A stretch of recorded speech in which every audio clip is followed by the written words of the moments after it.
Estamos constantemente tomando decisões sobre o que nós vamos fazer. E eu acho que a única atitude aceitável que um crente em Jesus Cristo pode ter é a mesma que o salmista Davi tinha, sabe? Eu não vou temer. E hoje eu quero que você guarde isso dentro de você. Eu não vou temer.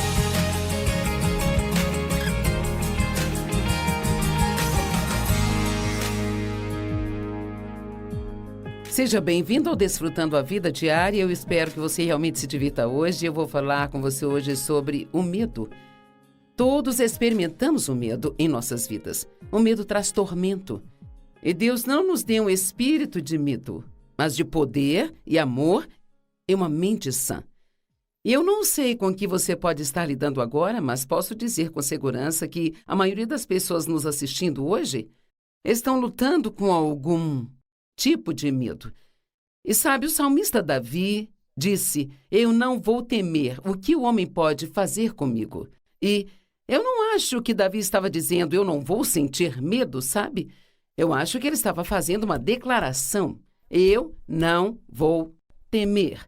Eu acho que esta é uma decisão que todos precisamos tomar, talvez, muitas vezes em nossas vidas. Só existe uma maneira de conquistar e superar o medo, e é com a fé. Quando o medo bater em sua porta, mande a fé para abri-la. O medo e a fé são duas coisas realmente opostas. Nós recebemos todas as coisas de Deus pela fé e recebemos tudo o que o inimigo quer para nós pelo medo. Então, realmente devemos aprender a escolher viver pela fé. Em Romanos 14, 23, há uma escritura que é surpreendente para mim. Toda vez que eu olho para ela, eu tenho que dizer: uau! E termina dizendo: o que quer que não vem da fé é pecado. Agora imagine isso. Deus quer que nós vivamos de fé, em fé, em fé, em fé, em fé. Não de fé ao medo e à dúvida, à incredulidade, ao pavor e depois colocamos um pouco de fé. Ele quer que consistentemente vivamos pela fé. Isto significa simplesmente pôr a nossa confiança em Deus, acreditando que Ele te ama, que Ele enviou Jesus para morrer por você, que Ele tem um bom plano para a sua vida e que Ele prometeu nunca te deixar nem te abandonar. Há muitos lugares na palavra de Deus onde a Bíblia diz: não temas. A única razão que elas nos dão para não temer é porque eu estou contigo. Deus diz: não temas, porque eu estou contigo. E eu quero que você tome posse disso agora e apenas entenda o fato de que Deus está com você. Jesus disse: eu nunca vou te deixar, nem te abandonar. E sabe, na maioria das vezes, as coisas que nós tememos, o medo que nós experimentamos é realmente pior e mais atormentador do que se aquilo realmente tivesse acontecendo. Mas o medo, MEDO, às vezes significa se defender de provas falsas que parecem reais. O inimigo pode nos fazer temer coisas que nunca acontecerão em nossas vidas, sabe? E nos causar tormentos por muito tempo. E assim sempre vamos experimentar o sentimento de medo, mas podemos aprender a fazer com medo. Eu ouvi uma história há muitos anos que realmente me ajudou a respeito do medo, sabe? Eu já pregava sobre o medo, mas eu sempre senti que estava esquecendo de algo, não sabia exatamente o que era e... Então eu ouvi uma história sobre uma mulher que deixou o medo, sabe, governar a sua vida inteira. E eu não sei onde você está, na área do medo, ou que nível de medo você tem, ou talvez você não tenha nenhum medo, mas talvez você tenha tantos medos que não conseguiria sequer escrever todos num pedaço de papel. Mas esta pobre mulher, ela tinha medo de dirigir à noite, ela tinha medo de altura, ela tinha medo do escuro, ela tinha medo de tantas coisas. E ela era cristã, ela era uma crente, e uma das suas amigas cristãs foi visitá-la e ela estava fazendo o que sempre fazia, estava reclamando sobre tudo que havia sido roubado dela por causa do medo. E ela estava falando sobre uma coisa em particular que ela queria fazer, mas estava com medo de fazer e sabe quão mal ela se sentia porque aquilo havia sido roubado dela. E a amiga dela olhou para ela e simplesmente disse: por que você não faz isso mesmo com medo? Bem, porque Deus estava tentando me ensinar algo, sabe? Eu entendi na mesma hora. Mas eu quero tentar esclarecer isso para você hoje. Quando Deus diz não temas, Ele não está dizendo para você não sentir medo. Eu acho que isso é uma espécie de aviso de que você vai sentir medo. Eu não sei dizer se isto é 100% preciso ou não, mas eu ouvi dizer que há 365 diferentes escrituras ou referências sobre o medo na Bíblia, então seria uma para cada dia do ano. Eu acho que o medo é a principal coisa que Satanás usa para tentar controlar as pessoas. O medo te impede de seguir em frente. Quantas e quantas coisas você acha que o inimigo roubou de você ou te impediu de fazer só por causa do medo? E então, nós precisamos entender que nós não precisamos nos curvar ao medo só porque nós sentimos medo. Fazer com medo, o que significa isso? Você pode tremer, pode se sentir nervoso, você pode suar, pode sentir como se fosse desmaiar e cair, mas ainda não significa que você não pode fazer algo enquanto se sente assim. Coragem, na verdade, é seguir em frente mesmo na presença do medo. Coragem não é nunca não sentir medo. Coragem é sentir o medo e fazer o que você acredita que Deus quer que você faça, mesmo assim. Tive muitos casos na minha vida onde precisei fazer isso. Na verdade, eu não estaria no ministério hoje se eu não estivesse disposta a sair e fazer, mesmo com medo. E então, eu quero falar com você sobre a fé.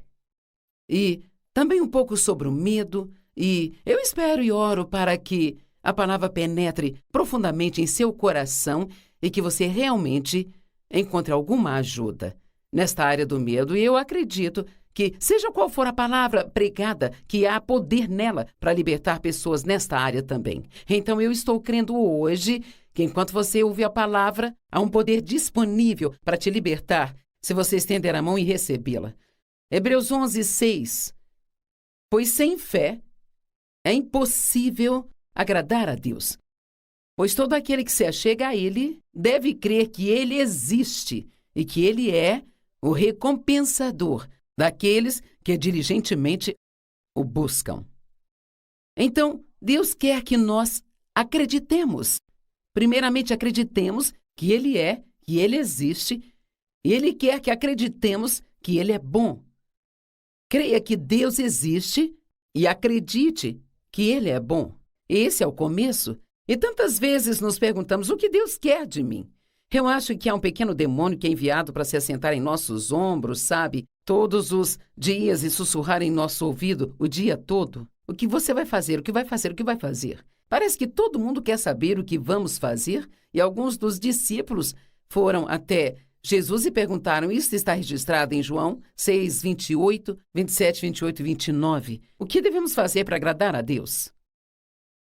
O que devemos fazer para fazer as obras que Deus quer que façamos? E então a resposta veio, esta é a obra que Deus requer de vocês, que vocês creiam naquele que Ele enviou. Consegue imaginar isso? O que Deus quer que eu faça? Ele quer que eu creia. Bem, sim, eu sei disso, mas o que Ele quer que eu faça? Sim, há coisas que Deus nos dá para fazer, sabe? Mas a fé sempre terá que vir primeiro. Primeiro você tem fé. E essa fé permite que você tome medidas ousadas para fazer aquilo que você acredita que Deus te pediu para fazer. Eu sempre me surpreendo quando penso em quando Josué estava guiando os filhos de Israel para a terra prometida, ele teve que atravessar o Jordão e era muito profundo para eles atravessarem. E Deus disse a ele para seguir em frente. Bem, você tem todo o Rio Jordão na sua frente, mas o que acho muito interessante é que a água não se abriu até que ele colocasse os pés nela.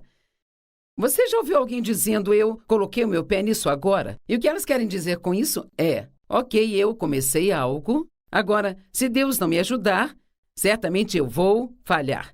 E Deus quer que façamos isso, Ele quer que tomemos medidas de fé com base no que nós acreditamos que Ele falou conosco, sabe?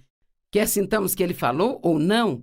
E muitas vezes nós sentimos que Deus não aparece até aquele segundo quando nós damos aquele passo, mas muitas pessoas nunca estão dispostas a dar esse passo. Elas querem sentir algo, elas querem sentir coragem, elas não querem ter medo enquanto fazem aquilo, mas não é dessa maneira que Deus trabalha. Eu posso dizer que toda vez que eu subo em um púlpito, eu não sei exatamente o que Deus vai fazer até que eu abra minha boca e veja o que sai dela. Agora, eu já tive muitas experiências com Deus, e então eu sei que Ele não vai me decepcionar, mas sabe, muitas vezes, não importa o quanto eu estude ou que tipo de plano eu faça, tudo é tão diferente do que eu pensei que seria.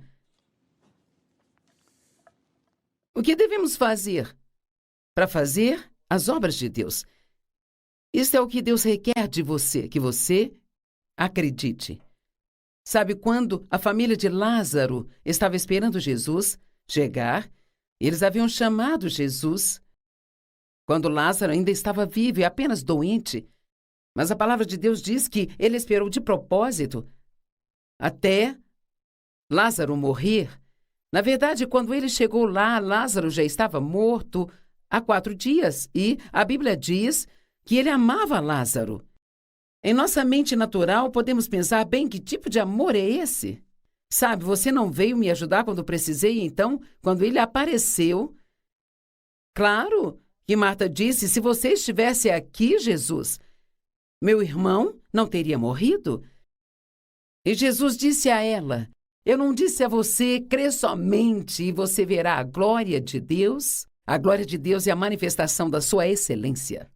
Jesus, claro, não foi ameaçado pelo fato de que Lázaro estava morto, porque ele sabia que ele tinha o poder de ressurreição para ressuscitá-lo dos mortos, mas gosto do fato de que ele disse a ela, ele disse, eu não te disse crê somente, isso é o que a versão amplificada diz, se você simplesmente crer.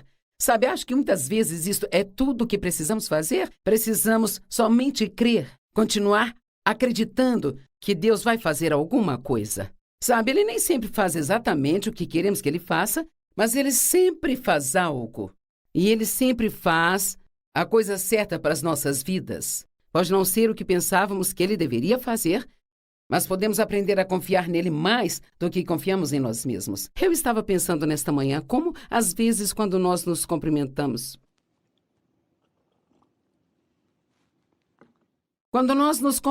às vezes alguém diz, como você está indo? E eu pensei, esta é uma maneira boba de cumprimentar alguém, sabe? Precisamos preocupar mais com a pessoa do que com o que ela faz. Mas nós ficamos tão focados no fazer, achamos que é assim que conseguimos a aprovação de Deus fazendo, e que é assim que conseguimos a aprovação das pessoas fazendo. E sim, Deus quer que nós façamos as coisas, mas primeiro Ele quer que tenhamos fé. E então teremos a fé para fazer as coisas que nós fazemos. E usando essa fé, elas serão muito mais fáceis para nós do que se tentássemos fazê-las sem a fé. E você pode dizer, bem, espere um minuto, Joyce, eu não tenho fé para isso. Eu não tenho nenhuma fé. E quer saber, isso é absolutamente falso. Porque a Bíblia diz, em Romanos 12:3, que Deus, Ele deu a todos os homens uma medida de fé. E o que isso significa? Significa que todo mundo tem fé suficiente para fazer o que Deus lhes designar para fazer. Pela graça que me foi dada, eu digo a todos vocês para não pensar de si mesmos mais do que deveriam pensar, mas pensem com julgamento sóbrio, cada um de acordo com aquela medida de fé que Deus atribuiu a ele. Sabe, nós olhamos para algumas pessoas e vemos as coisas que estão acontecendo em suas vidas, e sabe, talvez eu veja um casal e houve um acidente de carro, eles perderam 3 filhos de uma vez, e eu penso, eu não sei como você faz isso, eu não sei como você vai se recuperar disso. Bem, veja, eu não tenho a graça para fazer o que eles fizeram, então, naturalmente, eu não consigo entender. Ou eu vejo uma mulher que está vivendo com o marido alcoólatra e tentando permanecer firme, orando por ele, porque ela crê que Deus quer que ela faça isso, e eu penso, não sei se conseguiria fazer isso. Mas veja, seja o que for que Deus quer que façamos, Ele dá a nós a fé e a graça para conseguir fazer aquilo. As pessoas me dizem o tempo todo, como você faz tudo isso que você faz? Bem, é porque eu tenho a graça de Deus em mim, Ele colocou a fé em mim para fazer. Eu olho para trás e eu penso, como eu fiz isso? Eu não tive formação para fazer isso, não tive ninguém para me ajudar, eu não tinha nenhum dinheiro, mas eu ainda me lembro de uma das primeiras grandes oportunidades. Eu vinha fazendo pequenos estudos bíblicos e outras coisas, mas estava crendo em Deus para conseguir fazer coisas maiores. E fui convidada para uma conferência no último segundo porque um dos palestrantes havia cancelado, que não é tão empolgante. É empolgante ser convidada, mas não é empolgante pensar que você é a segunda opção, que você é aquela pessoa para se chamar em caso de emergência.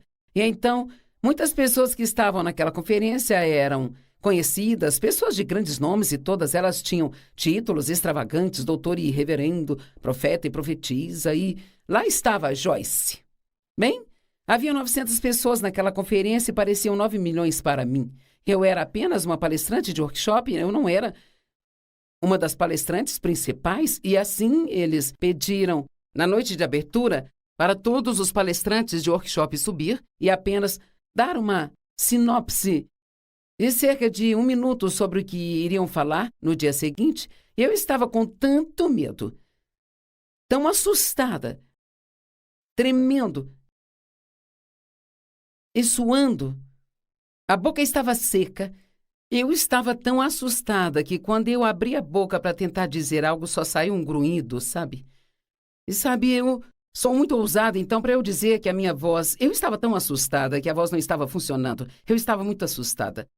Bem, sabe, eu ainda olho para trás. Naquela noite eu tinha uma decisão a tomar. Eu poderia correr para fora do palco em constrangimento, arrumar minhas coisas e voltar para Fenton, onde eu moro, que é o que o diabo queria que eu fizesse, ou eu poderia tentar mais uma vez, crendo que Deus iria aparecer. E já que eu estou aqui, é óbvio que eu tentei mais uma vez. E no dia seguinte, o meu workshop estava totalmente cheio, pessoas de pé no corredor, tentando ouvir, e assim Deus honrou aquele passo de fé que eu dei. Mas as águas não se abriram até que eu colocasse os meus pés nelas. Quando o medo vem até você, você precisa abrir a boca em voz alta e dizer: eu confio em Deus. Confio em Deus. Não importa se você tem que dizer isso 1000 vezes por dia, diga: eu confio em Deus. E lembre-se, nós temos fé o bastante para fazer o que for preciso fazer, mas nós temos que escolher. Sabe, Deus nos deu livre-arbítrio. Isto significa que podemos fazer escolhas sobre o que vamos acreditar e o que vamos fazer.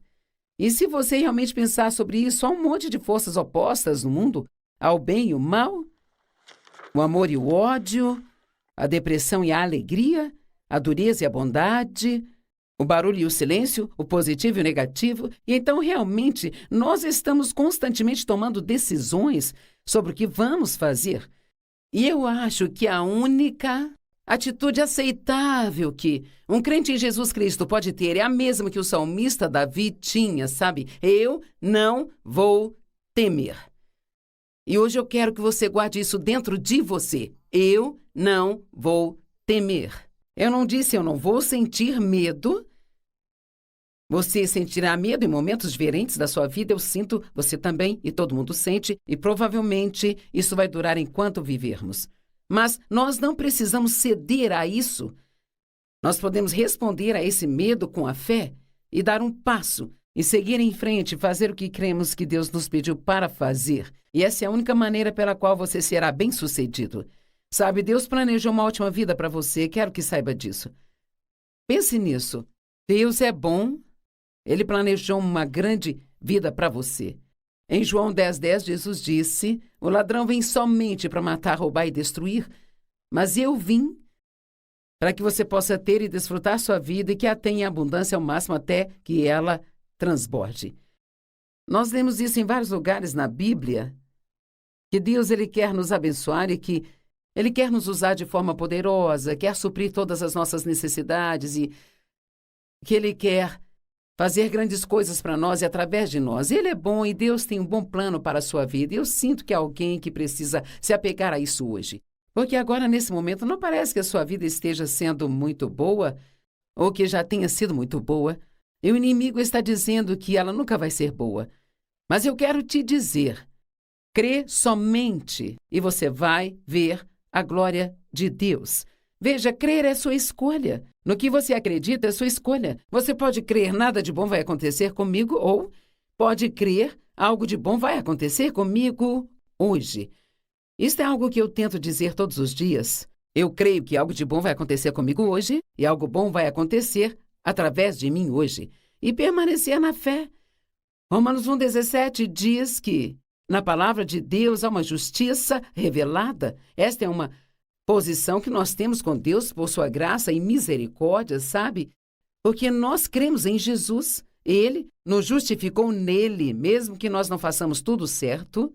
Ele nos vê como justificados com ele. Você sabia que toda vez que você vem ao Pai em nome de Jesus, o que você está dizendo é que você está apresentando ao Pai tudo aquilo que Jesus é? Graças a Deus que quando vou a Ele em oração, não estou apresentando tudo que a Joyce é, porque estou muito longe de ser o que tenho certeza de que Deus gostaria que eu fosse, mas porque eu tenho a minha fé em Jesus, fé, porque eu tenho a minha fé em Jesus, não tenho que me aproximar do trono com medo e tremendo e pensando que Deus não quer me ouvir. Quer saber? Deus fica tão animado ouvindo a sua voz toda vez que você vem a Ele. E toda vez que você ora, Ele fica tão animado para ouvir o que você tem a dizer. E Ele quer ajudá-lo. Ele quer fazer coisas por você. Mas você precisa crer e acreditar o tempo todo. Em Marcos 11 diz que nós podemos falar com as montanhas e elas se movem. E quando oramos, tudo que nós pedirmos, se nós crermos que já recebemos, nós receberemos. Eu amo isso. Então, há um espaço de tempo entre crer que eu recebi pela fé e verdadeiramente receber. E é durante esse tempo de teste que eu preciso manter a minha fé forte. É quando eu preciso continuar dizendo, eu estou crendo, eu acredito que Deus está trabalhando. Faça isso. Quando a sua fé parecer que está ficando fraca, diga, eu estou crendo, eu acredito que Deus está trabalhando. Algumas escrituras dizem que enquanto acreditarmos, Deus continuará trabalhando em nós. Caminhar em fé. Uma caminhada é dar muitos passos, muitas decisões. O que você fará se não confiar em Deus? Você vai ser infeliz? É hora de começar a confiar em Deus cada vez mais e mais. Não importa como se sente, diga, eu confio em Deus. Eu confio em Deus. Eu coloco a minha fé em Deus. Eu não vou temer o que o homem pode fazer contra mim. Josué, capítulo 1, são 9 versos, mas não vou ler todos eles. Aqui está dizendo, após a morte de Moisés, servo do Senhor, o Senhor disse a Josué, filho de Nun, discípulo de Moisés, Moisés, meu servo, está morto. Portanto, levante-se e passe por esse Jordão, você e todas essas pessoas, para a terra que eu estou dando ao povo de Israel. Ouça isso, e todos os lugares que a sola do seu pé pisar, eu darei a você, assim como prometi a Moisés, meu servo. Então Deus diz, eu já te dei tudo isso, mas você vai ter que ir lá e buscar. Eu amo isso. Há um plano tão bom para a sua vida colocado à sua frente, mas você vai ter que se livrar desse desespero, depressão e desânimo e da atitude negativa e dos pensamentos negativos, da autopiedade, da raiva de todos que já te feriram e dizer, eu vou viver a vida que Deus quer que eu viva. Ele está lá para te ajudar. Deus está em você. O Espírito Santo está em você. Ele vai te dar a força para fazer o que precisa fazer. Então ele diz, há um bom plano para você lá, você precisa ir lá e pegá-lo.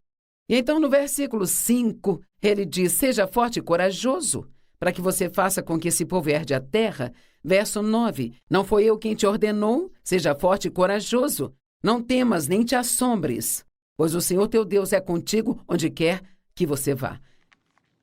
Ele tinha um bom plano para a vida deles. Eles só tinham que ser ousados para tomar medidas de fé, ir lá e apossar. Deus disse, assim como eu fui com Moisés, serei com você. Ele não disse, vai, seja como Moisés. Às vezes acho que somos pegos na armadilha de pensar bem. Sabe, eu não sou como eles, eu não sou como aquele, não sou como aquela também. Mas você não tem que ser como outra pessoa, contanto que Deus esteja com você. Aquilo que te faltar, Deus ele vai compensar. Ele é mais do que suficiente para cada um de nós. E Ele pode nos ajudar a fazer o que for preciso fazer na vida. Você precisa perdoar alguém, mas sente como se não pudesse? Deus pode te dar a graça para fazer isso. Você quer se candidatar para um novo cargo no seu trabalho? Faça comigo. Se você não sabe o que fazer na sua vida, você não vai escrever sobre a vida maravilhosa que Deus tem para você.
É incrível que, quando não podemos ajudar a nós mesmos, Deus nos unge ou nos dá a capacidade de ajudar outras pessoas. E ao ajudar outras pessoas enquanto está sofrendo, é o que te traz eventualmente sua própria vitória.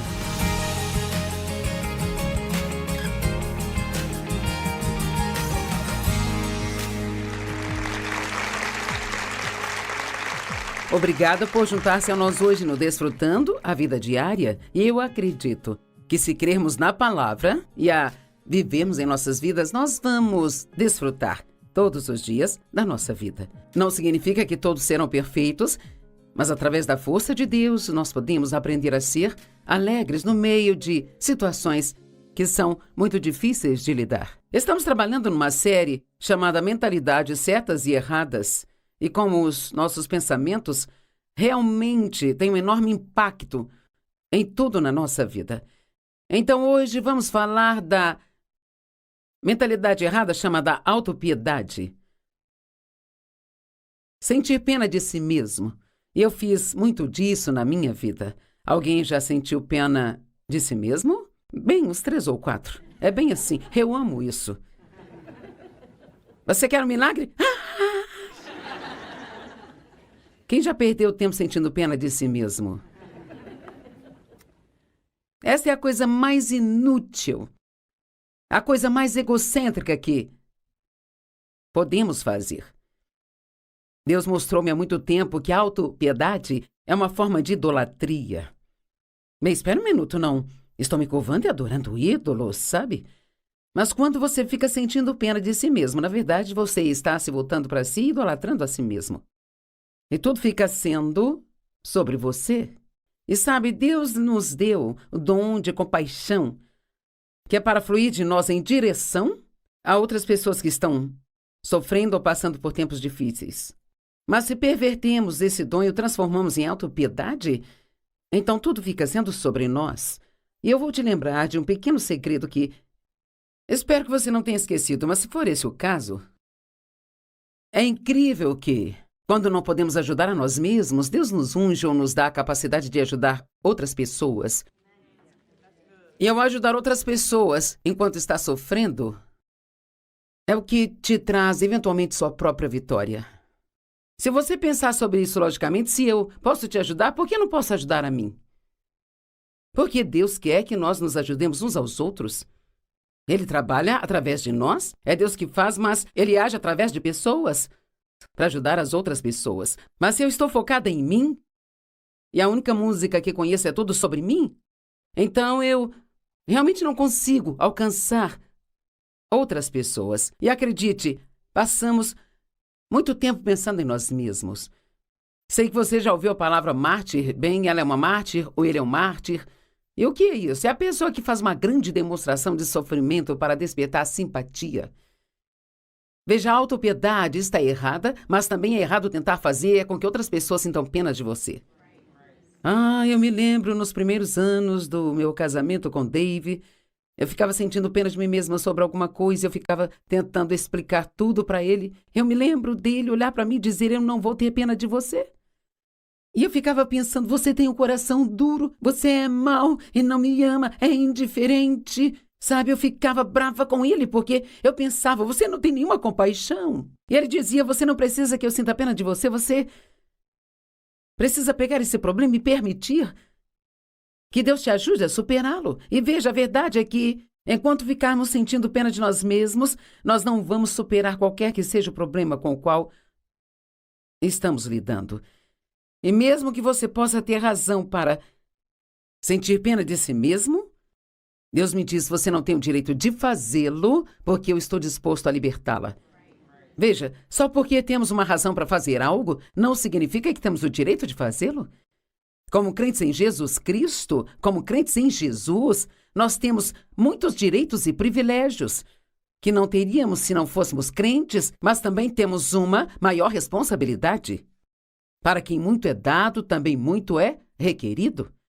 A idolatria é voltar-se para si mesmo, concentrar-se em si, nos seus sentimentos, pervertendo o dom da compaixão que foi dado para ser direcionado aos outros e não para ser direcionado a nós mesmos. Uma mártir, uma mulher que trabalha muito em sua casa, mas que se considera escrava de todos.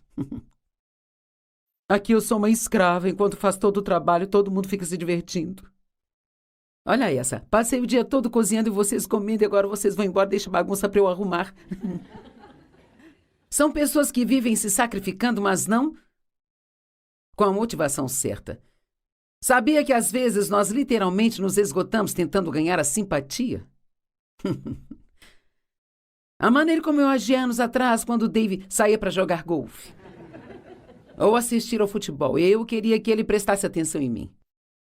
Eu era insegura, então quanto mais atenção o Dave me dava, quanto mais ele me oferecia, melhor eu me sentia sobre mim, sabe? Mas cedo ou tarde as pessoas vão se cansar de tentar te manter bem o tempo todo. De quantos elogios você precisa todos os dias para se sentir bem? Se as pessoas não te dão o que você quer, não fique bravo com elas, vá até Deus e peça o que você quer. E Ele pode agir através daquela pessoa, pode trabalhar através de uma outra. Mas Deus fica um pouco insultado quando continuamos indo para outras pessoas. Bem, você nunca me encoraja. Peça a Deus para encorajá-lo. Deixe-o fazer através de quem Ele quiser fazer. Eu trabalhava muito para fazer um grande jantar, depois ficava sentindo pena de mim. Dave saía para assistir o futebol, então eu começava a limpar a casa fazendo aquela barulhada. Tem alguma senhora aqui que limpa a casa fazendo barulho?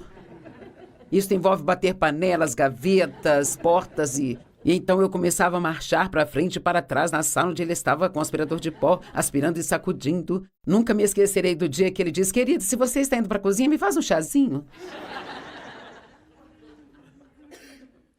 A autopiedade é uma grande armadilha e uma das ferramentas favoritas de Satanás para nos manter no deserto. Agora, aqui está uma pequena reviravolta, mas isto aqui é muito importante. Eu não mereço as bênçãos de Deus porque eu não sou digno.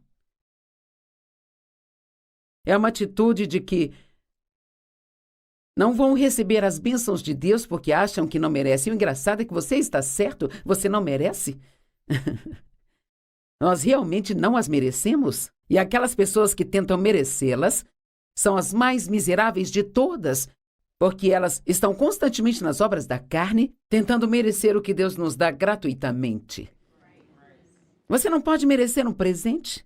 É tudo com relação à graça. É um dom. Graça é aceitar o inaceitável e amar o não amável. Os israelitas não sabiam como receber isso. E há uma história em Números 13. Isto pode não ter sido com todos eles, mas pelo menos muitos deles tinham uma imagem pobre de si mesmo. Alguém sabe o que eu quero dizer quando eu digo uma imagem pobre sobre si mesmo? Geralmente, se você tem uma atitude ruim sobre si mesmo, está sempre se comparando com as outras pessoas. Se você não tem o que elas têm, então não está feliz. Se você não pode fazer o que elas fazem, não está feliz. Se tem 3 quilos a mais do que elas, você não está feliz também. Eu sei disso, eu já fui assim. Então, Moisés queria enviar alguns espias para a Terra Prometida para ver se ela era tão boa quanto Deus estava dizendo que era. Ele pegou 12 homens e eu presumo que ele teria escolhido a nata da nata, sabe? E ele os enviou para espiar a terra. E se você ler a história em Números 13, quando eles voltaram, 10 deles disseram: "Oh, havia gigantes na terra que vêm dos Nefilins." Ouça isso. E nós parecíamos como gafanhotos para nós mesmos, e assim nós parecemos para eles. Nossa, que mensagem! Eles se viam como se eles fossem pequenos, incapazes e sem a habilidade para derrotar aqueles gigantes. E a maneira como se sentiam sobre si mesmos foi a imagem que eles passaram para os outros. E assim, então, a atitude deles em relação a si mesmos, mais do que nunca, convenceu os gigantes de que poderiam ser derrotados. E eu sei que, para mim, é muito difícil para mim trabalhar em estreita colaboração com alguém que é inseguro e não confia em si mesmo. Porque se eles não confiam em si, então eu tenho dificuldades em colocar a minha confiança neles. E sabe, não importa o quão talentoso ou habilidoso você seja, se você sempre transmite a atitude, bem, sabe, eu não sei se eu consigo fazer isso, sabe? Sabe, eu receio, eu tenho muito medo disso. Eu não sei, eu nunca fiz isso antes. Então você nunca vai ser promovido na vida, porque se você está esperando que um líder te promova, mas não tem confiança e você é inseguro, isto só fará com que eles não tenham confiança e sejam inseguros sobre a sua própria insegurança. E então, nós temos que entender que Deus não nos escolhe porque somos maravilhosos, perfeitos e adoráveis. Nós temos ótimas escrituras em Efésios. Diz, ele nos escolheu porque ele nos ama. Efésios 1, 4 e 5. Diz que ele nos escolheu nele antes da fundação do mundo, para que sejamos santos e irrepreensíveis diante dele e em amor. Ele nos predestinou. E predestinação não significa que seja algo que definitivamente vai acontecer, não importa o que você faça. Significa que Deus predestinou uma vida boa para você, mas em Efésios 2,10 diz para que você possa andar nela. Então, Deus é pré-determinado. É a vontade dele. Tudo foi providenciado e pago, tudo foi comprado com o sacrifício de Jesus. Uma ótima vida está esperando por cada um de vocês. Para todos vocês, assistindo ao programa, para cada pessoa aqui, ninguém pode ter uma vida melhor do que você pode ter. O seu melhor pode não vir da mesma maneira que o melhor de outra pessoa, Mas cada um de vocês pode ter uma maravilhosa, incrível vida. Não porque você é bom, mas porque Deus é bom. E você realmente precisa dizer: eu não mereço coisa alguma, mas eu vou buscar todas as bênçãos que eu puder obter. Deus quer que nós nos acheguemos ousadamente diante do trono da graça, para que possamos receber tudo o que Ele tem para nós. Ele nos predestinou por meio de adoção para sermos filhos e filhas através de Jesus Cristo, de acordo com o propósito da sua vontade. Em outras palavras, Deus ama você porque Ele quer amar. E você não pode fazer nada a respeito. Então você pode aceitar, ou você pode rejeitar, mas não pode merecer, você não consegue merecer. É um dom gratuito, então é pegar ou largar. Amém? Então nós o amamos porque Ele nos amou primeiro. Quando você realmente começar a entender o quanto Deus te ama, então você vai reagir amando-o de volta, e quando nós o amamos, nós vamos querer obedecê-lo. Então não faça isso ao contrário.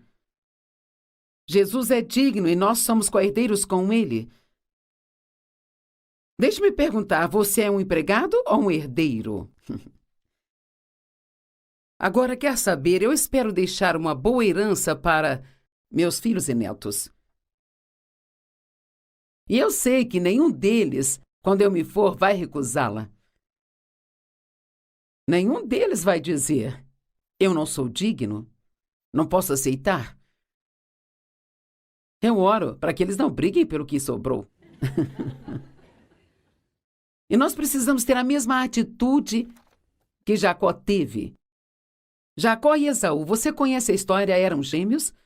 Esaú era o primogênito e assim, o primogênito sempre tinha uma porção dupla em tudo. Mas Jacó roubou de Esaú a primogenitura, se aproveitou de um momento em que ele estava com fome. A mãe dele foi quem o manipulou e o convenceu. E o seu nome, na verdade, significa trapaceiro, vigarista, manipulador, traiçoeiro. E aqui está Jacó, que Deus usou poderosamente. Mas ele começou como trapaceiro, um vigarista, um traiçoeiro, um manipulador.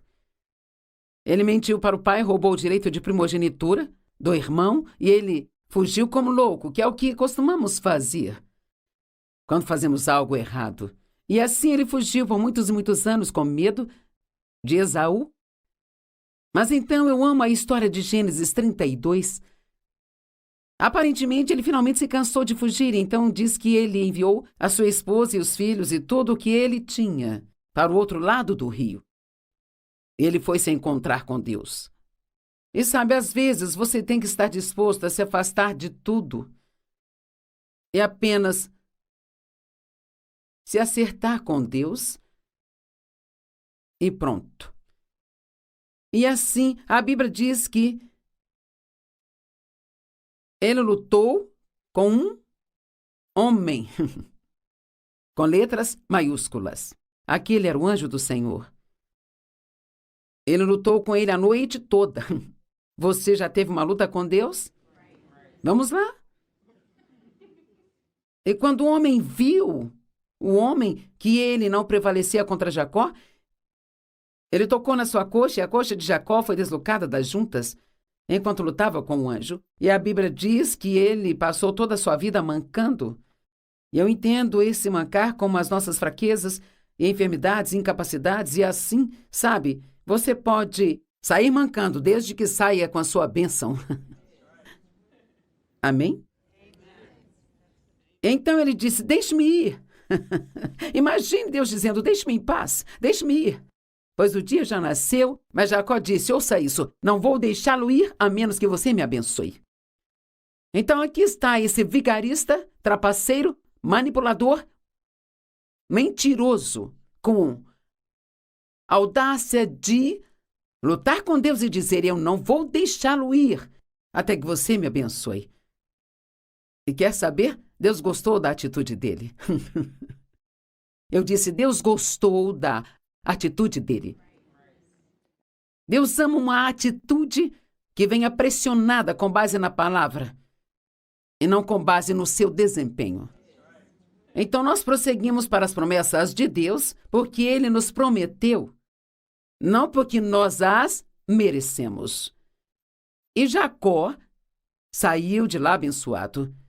Eu amo isso sobre o Espírito Santo. Está em João 16, que quando o Espírito da verdade vier, Ele vos guiará a toda a verdade. É assim que Deus endireita as nossas vidas, nos ensinando a verdade. E quando nós finalmente a encaramos e admitimos e assumimos os nossos problemas, aí Ele nos liberta. Não é a verdade sobre outra pessoa que te liberta. É a verdade sobre você. Quantos concordam que assumir seus problemas é um desafio? Como nós gostamos de culpar os outros.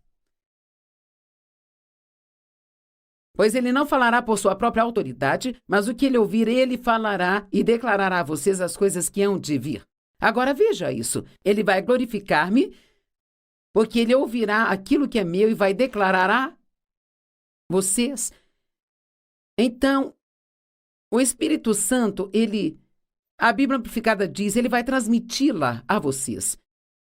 Mas sabe, um transmissor precisa de um receptor. Estamos transmitindo esse programa agora pela televisão e ele está indo para vários lugares no mundo, em mais de 100 idiomas, mas algumas pessoas não ficam com os receptores ligados. Elas não ficam com os receptores ligados e elas vão perder tudo. E é assim que muitos de nós somos. Deus quer nos dar algo, mas não estamos com nossos receptores ligados. Eu perdi a paciência ontem. Ou eu não orei como eu deveria nesta manhã. Não leio a Bíblia há 3 dias. Como posso pedir a Deus que me ajude agora que estou em apuros? A palavra, sabe, nós usamos muito a palavra conseguir. Você conseguiu sua vitória, conseguiu seu milagre, conseguiu ter o Espírito Santo, conseguiu a salvação. Mas essa não é uma palavra bíblica. Você recebeu o Espírito Santo. Todos aqueles que o receberam, deu-lhes o poder de serem feitos filhos de Deus. Então, precisamos saber a diferença entre conseguir e receber. E a palavra conseguir significa obter por meio de luta e esforço. Alguém aqui sabe alguma coisa sobre luta e esforço? Mas ouça isso, a palavra receber significa agir como um receptáculo e simplesmente aceitar o que é oferecido. Então é muito mais relaxante do que tentar conseguir. Desde quando nós éramos crianças no mundo, ouvimos a frase, você tem que merecer. Não há bônus sem ônus.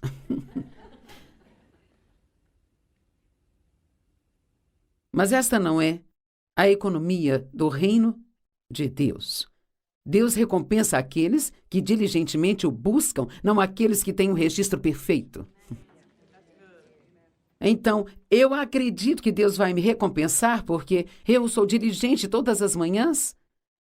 Ao passar minhas primeiras horas com Deus, buscando a Ele. Lendo, orando, pensando, estudando e sabe, talvez você não tenha 2 horas, mas você tem 15 minutos. Em vez de sentar no almoço e fofocar, você poderia fazer uma caminhada de 30 minutos e conversar com Deus. Agora sei que ninguém aqui fofoca. Mas, quer saber? Se você quiser encontrar tempo para Deus, você vai encontrar tempo para Deus. Claro, o diabo vai lutar com você pelo tempo com Deus. Ele não quer que você conheça a verdade. Ele não quer que você seja liberto. Pois nós não temos um sumo sacerdote que é incapaz de se identificar com as nossas fraquezas, mas temos um que, em todos os aspectos, foi tentado como nós somos, mas sem pecar. Vamos, então, com confiança, chegar ao trono da graça, para que possamos receber misericórdia e encontrar graça em tempos de necessidade. Ele poderia ter dito, olha, eu sei que patifes vocês são, mas se receberem de mim, vou ajudá-los. Então, a última coisa que eu vou falar, na verdade, Restam duas coisas, mas eu não tenho tempo para falar das duas, então. O ciúme, a inveja e a comparação. Os israelitas, acreditem, tinham ciúmes de Moisés? Eles não gostavam do fato de que ele era o único a receber os chamados e tomar as decisões. Eles disseram, bem, nós somos tão bons quanto você? Você não é o único que consegue ouvir de Deus? E eles sempre se metiam em problemas, sabe? A inveja é um sentimento de descontentamento quando você testemunha a prosperidade de outra pessoa. E Deus diz, sejam abençoados quando os outros são e tristes quando eles se entristecerem. O meu marido fala que a única maneira de conseguir o que se quer é ficando feliz pelos outros quando eles conseguem o que eles querem. Há muitos exemplos na Bíblia de pessoas que estavam com ciúmes e os problemas em que se meteram. E por último, não menos importante, realmente uma atitude, uma mentalidade errada é: será do meu jeito ou não será de jeito nenhum. Uma atitude. I want you to my arms forever.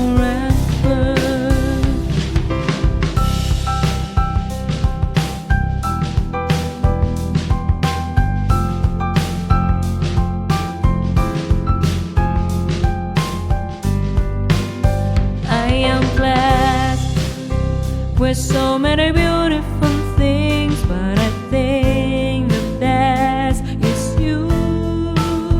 You are the most valuable things I've ever had in my life. I don't want to lose you. Rebelde e teimosa não é atraente para Deus. Eu sei que você vai adorar isso. Você não pode ser submisso a Deus e ser rebelde com aqueles que Deus colocou como autoridade sobre você na terra. E, cara, hoje ninguém quer que digamos a eles o que fazer. Não venha me dizer o que fazer.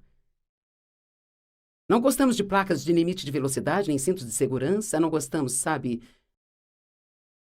Não gostamos de ver tantas vagas de estacionamento para deficientes físicos, sabe? E podemos encontrar um zilhão de coisas que não gostamos. Vou estacionar onde eu quiser. Bem, você perderá uma bênção. Se eu parar em uma vaga de estacionamento para deficientes não sendo deficiente, isso afeta meu relacionamento com Deus? Sim, é isso que eu estou dizendo. Porque se não obedecemos às leis dos homens, mesmo que não gostamos delas, nós não vamos obedecer a Deus também. Então, quero terminar com esta escritura. Eu não sei sobre você, mas eu realmente gosto do livro de Eclesiastes. Ele é um ótimo livro. Eu gosto especialmente de Eclesiastes 12:13. Agora aqui está um homem que tentou de tudo para ser feliz.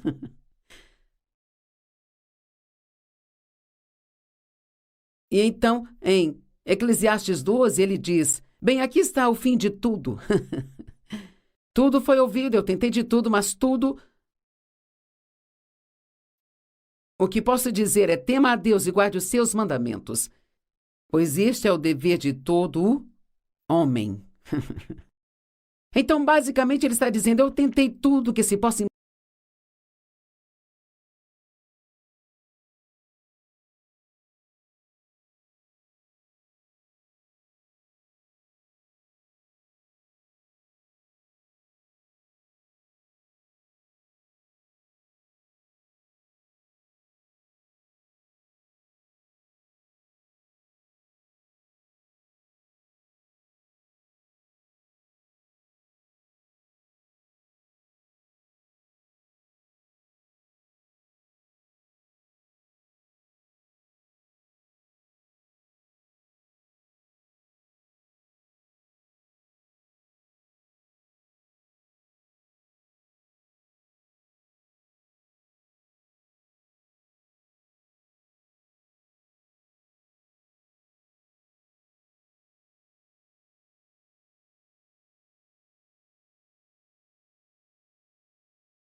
you.